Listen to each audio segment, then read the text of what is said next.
Hi, it's James Taylor here. Which colours do you think will increase your levels of creativity? Colours, if that you have around you, will increase the number of new ideas that you generate. Well, there's been two fascinating studies recently on exactly this question.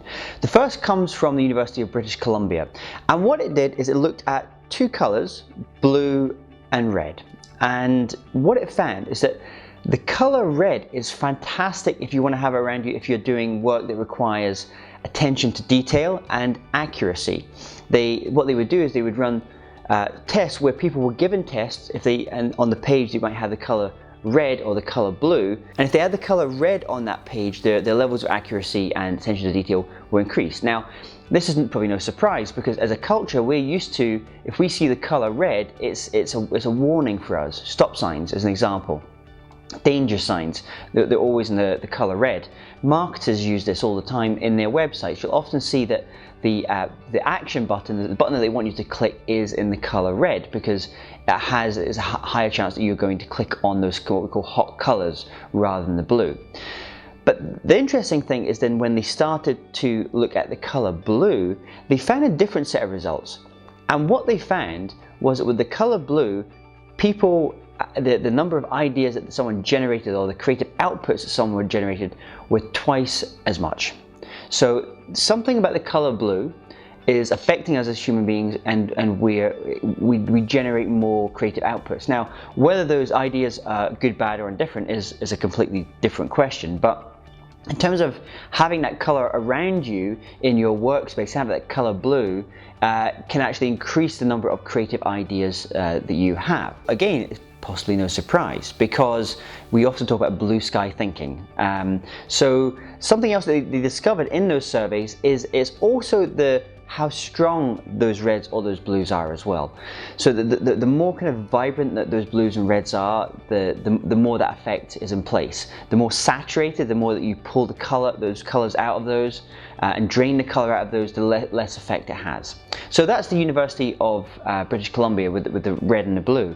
But then there was another study, and it was with the University of Munich in Germany, and they were testing the color green.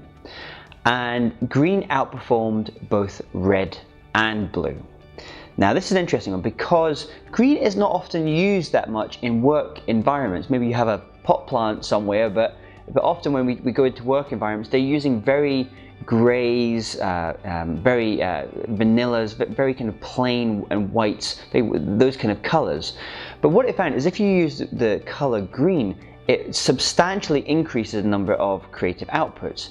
That is because, once again, they believe we're hardwired as human beings that green is about growth. It's about this idea of flourishing as well. When we come back to it all, one thing we should think about is if you're doing work that requires levels of attention to detail, you probably want to be in a place that maybe has more red in it, as an example. But if you're in the kind of job where you're required to have lots of creative outputs, generate lots of ideas, then the colors to opt for would either be blue or green. And you might want to experiment with these different colors as well and see how they affect you.